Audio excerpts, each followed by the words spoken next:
everybody, how you doing? Charlie O'Connor here from PHLY Sports, here for your game preview of tonight's contest between the Philadelphia Flyers and the Buffalo Sabres at 7 p.m. So at practice today at the facility, we learned from John Tortorella that the lineups are pretty much exactly the same. Morgan Frost stays in, so he will have his second straight game in after a 6-game absence. Ryan Poehling remains a healthy scratch.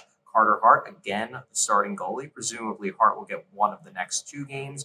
So on Friday, they go to Buffalo to finish out this home and home. And then on Saturday, they host the LA Kings. You would expect Hart won't get both those games, given it's a back-to-back, but Hart will get tonight. Comes back in as a .921 save percentage, so he's off to a good start. Buffalo, team coming in with high expectations this season. They're kind of looking to take that leap into legitimate playoff status. Not off to the best start. 4-5-1.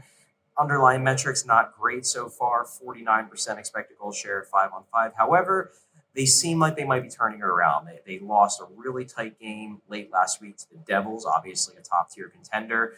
Really controlled play, lost 5-4 in a back-and-forth game. And then this past weekend, they took down the Colorado Avalanche, of course, one of the best teams in hockey, by a 4-0 score. So Sabres coming in with some momentum. Not going to be an easy team for the Flyers to face.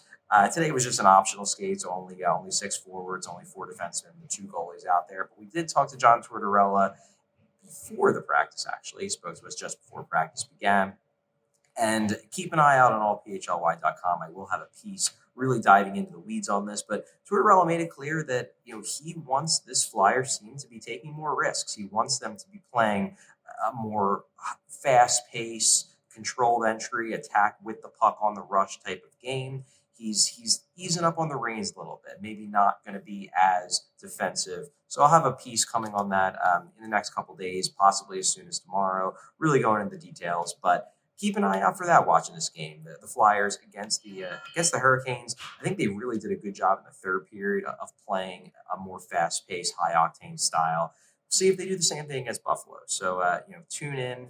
After the game, we'll have our post-game show. Bill Matz will be in studio. I'll be calling in probably about, half an hour after the buzzer sounds, after I get done interviewing John Tortorella and the players. And I'll be dropping in with my thoughts on the game and all the events and how the Flyers played, how the Sabres played, and what comes next going into the weekend. So keep an eye out for that on your feeds. And thanks very much for listening.